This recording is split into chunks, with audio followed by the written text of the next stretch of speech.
Hey there everyone, welcome to another FJX 2000 production and another episode of Let's FJ. Today is my part 2 in this video series where I'm off-roading here in the mountains of Colorado.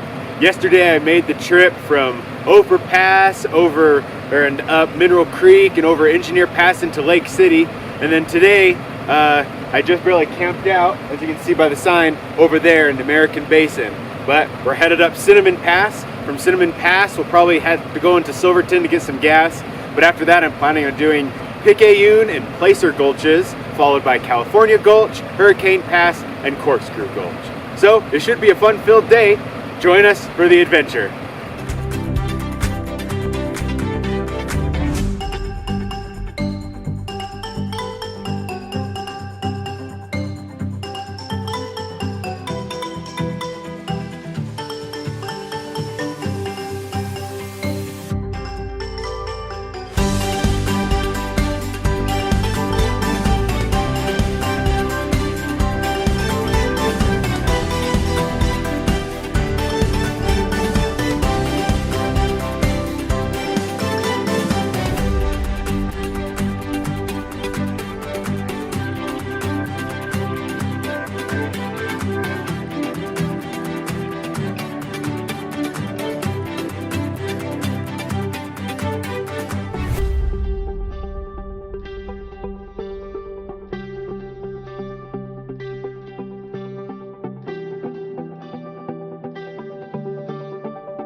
Alright, and just like that, we made it to Cinnamon Pass. Right now we're at 12,640 feet of elevation. It's beautiful up here, being above the tree line. You can see forever in all directions. The mountains are great. From this point, we'll just drop down into Animas Forks and then head on to Silverton to get some gas. And after that, I'll go on Picayune and Placer Gulch. I probably won't record getting gas, but I'll pick up when we hit the gulches.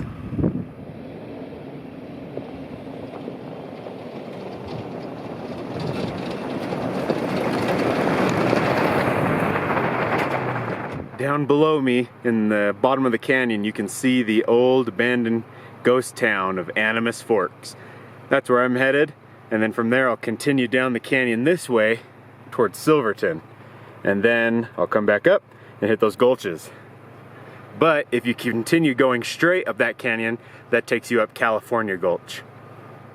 We have some company here on the trails. There's one fawn. There's the other fawn, and in between them is mama deer.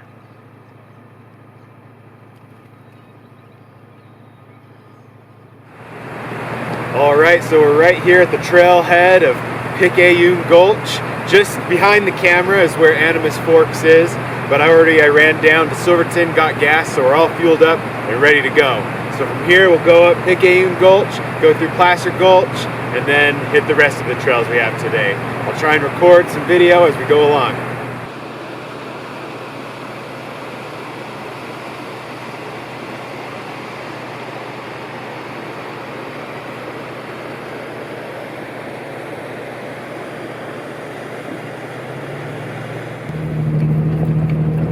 This initial climb up into Picayune Gulch is pretty steep, and for most of the trails here, I throw the FJ into low four-wheel drive.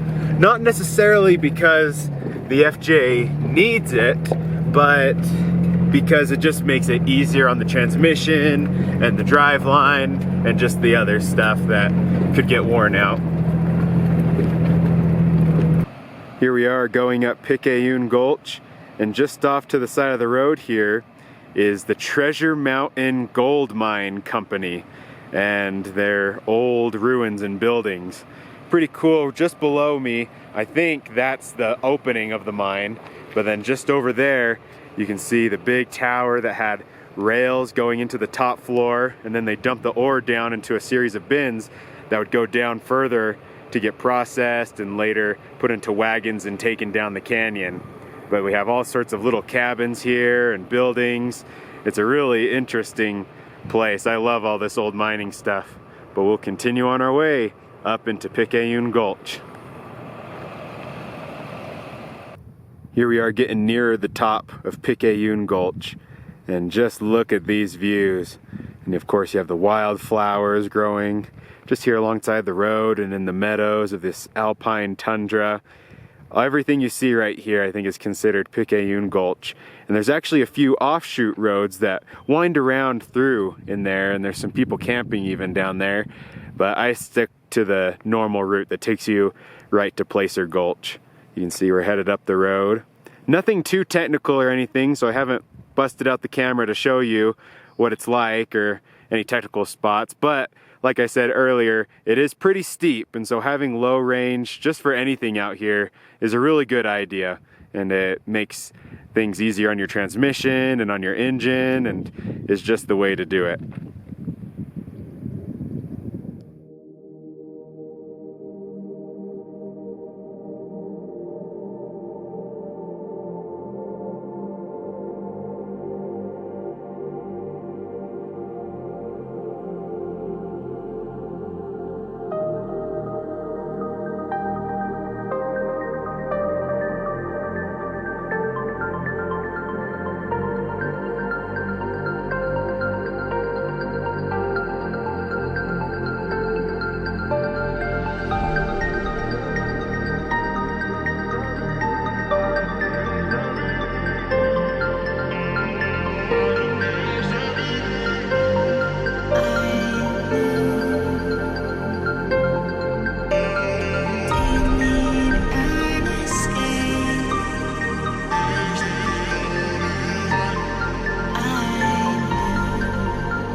Well, we made it to the top of Picayune and Placer Gulch.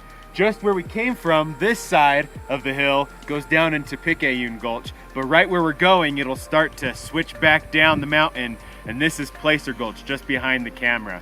So we made it to the top. From here it's downhill, and then we'll hop onto California Gulch, and from there we'll go over a couple more passes before finally hitting Corkscrew.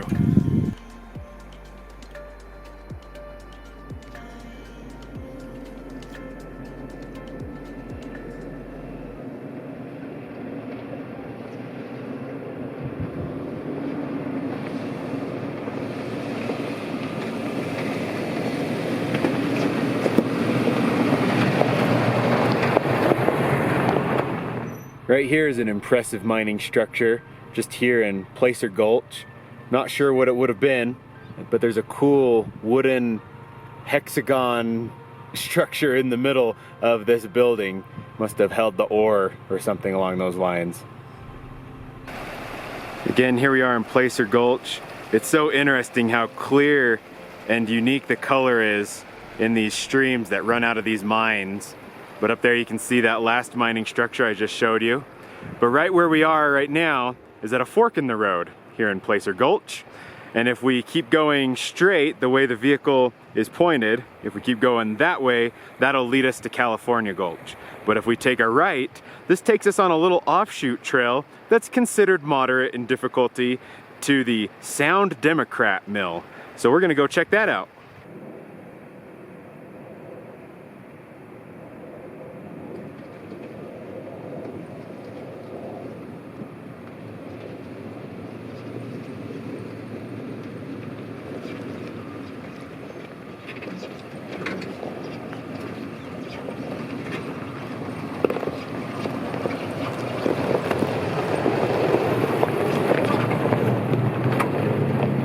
Well, here we are at the Sound Democrat Mill. You can see it in the background. It's a very well intact stamp mill. This is where the ore would have come. It would have been crushed up by giant hammers, and then it would have been sent by the little gondola trolley things down the mountain via a series of cables.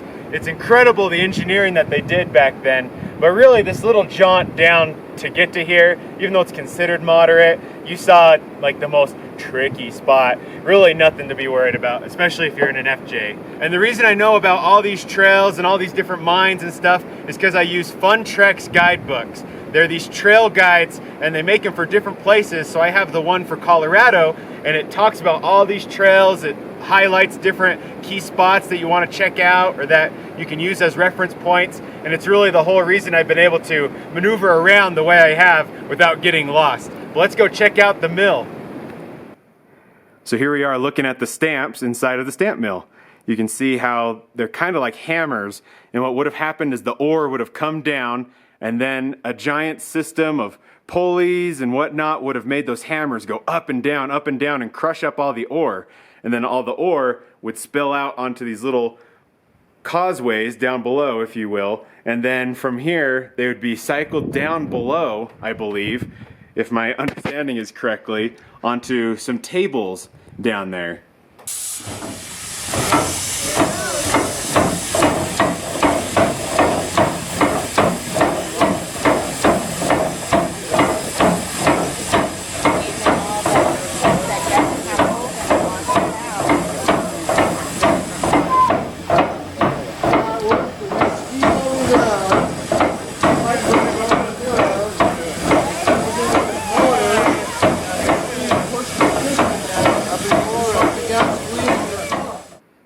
So right now we're up above all the hammers. Right here you can see that wheel that would have been driven by a belt, and then all these things were kind of like an axle and they would have spun on there, sort of like the crankshaft in your car, and would have caused this to turn and those hammers to go up and down. And all along here there's little levers on the floor that would have been used to open and close the chutes to control how much ore was spilling down below onto those hammer or those stamps. Here we are outside the mill on the back side. So this is where those ore carts would have been cabled into. They would have come right in here and then they would have dumped down into the building, down a chute. But the cables were coming from somewhere up there in the mountains. There's a whole series of adits kind of coming out of the hills. You can see the orange minerally material coming out of the mountain. So they were getting ore from all over the place and bringing it here. And you can also see what looks like a water chute that would have come into here and then into this giant water barrel looking thing. If they didn't have a steam engine, then the water could have been used to power the mill, but I think they must have had like a boiler or something inside of this building, maybe even in this room, but it's hard to say. So here we are on the floor below all the stamps. They're up there, but right here we can see all these tables that have all these little riffles on them. It kind of reminds me of the sluice box that I use for gold panning, and it looks like maybe the water came up and out of this little chute and then somehow came onto this board, and maybe the ore that was crushed up came onto here, and then it sort of selected out the gold, kind of like a sluice box does. But just because they're in such poor condition, it's hard to really say, and some parts and pieces aren't exactly located where they used to be, so I'm just kind of giving you my best guess. But it is still really cool to see all this, and that so much of this place is still intact.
We're now headed down out of Placer Gulch, headed towards California.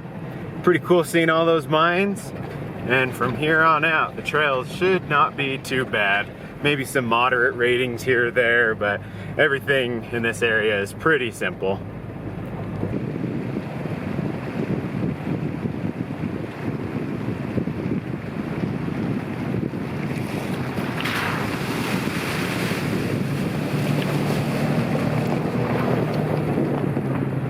Well, we just reached the junction point between California Gulch and Placer Gulch. Placer Gulch was awesome, lots of mining history, but now back to some more off-roading. We're gonna go up California Gulch, up and over California Pass. We'll continue on, we'll pass Lake Como off to the right, and then we'll go over Hurricane Pass, and then we drop down into Corkscrew Gulch.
We are. We made it at California Pass. 12,960 feet of elevation. The highest passes out here. Just below us, off to this side, is where you can see Lake Como, and that's where you come up from Picayune Gulch. And from behind the camera is where we came up California Pass. And now we're just going to go down and head on over to Hurricane Pass. Right now we're coming down California Pass. We just came down from up there on top of the mountain, but if we look down, there's Lake Como, and this is the junction point between Picayune Gulch, California Pass, and Hurricane Pass, that direction. So that's going to be the way that we're going to head today.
Here we are headed down from Hurricane Pass. After Hurricane Pass, it leads into Corkscrew Gulch, which is one of my favorite trails around here. I specifically like going up Corkscrew Gulch, but going down isn't bad either.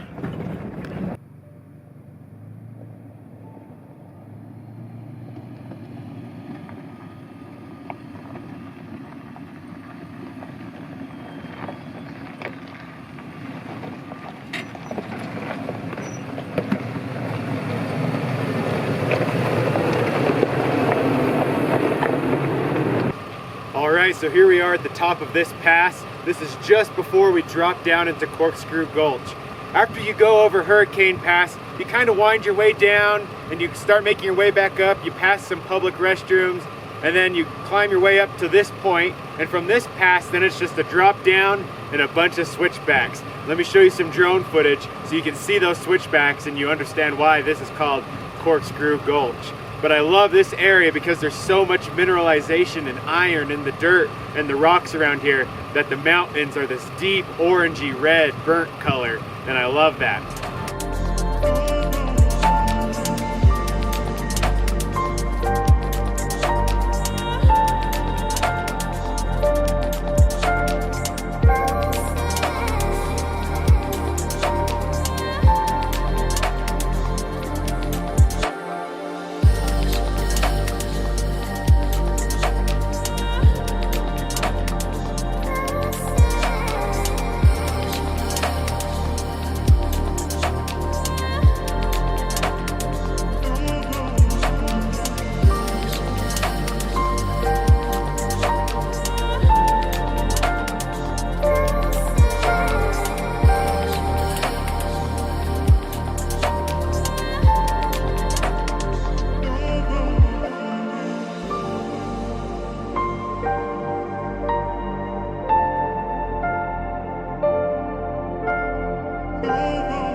We're just continuing our way down Corkscrew Gulch. Right here ahead of me is one of the old mudslide areas where if it gets really rainy, Corkscrew Gulch becomes a beast.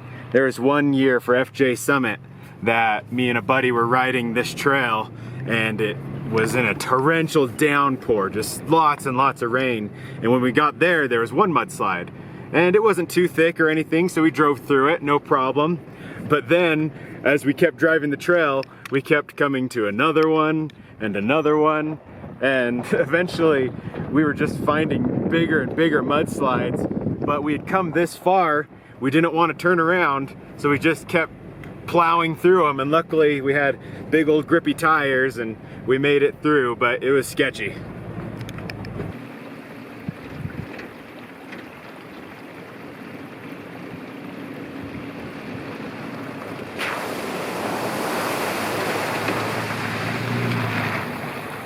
In the bottom of this gulch, Corkscrew Gulch, this is where you can see where if it gets muddy and rainy and we start having landslides, this whole cavity of the canyon just becomes a torrential, gushing mudslide. It was right here where me and my buddy had to drive through that, and there was so much material that as we drove through it coming this way, we actually slid sideways with the current of the flow. It was quite scary, but on a day like today, it's beautiful.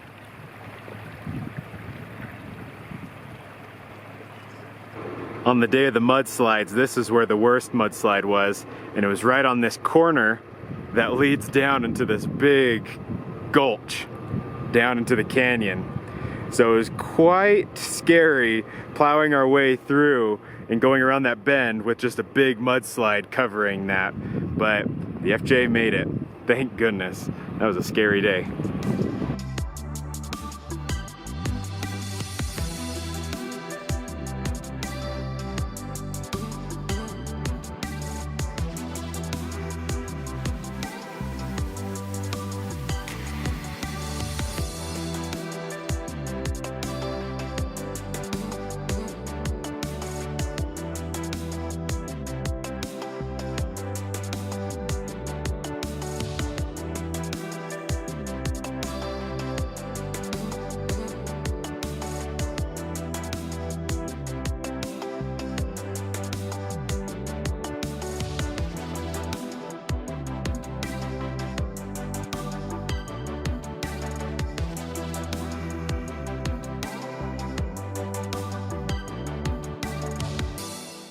This last section of Corkscrew Gulch is always nice because you're just kind of driving through the woods, doing these little whoop-de-doos on the trail, and it's just a nice relaxing way to end a full day of riding around on the trails.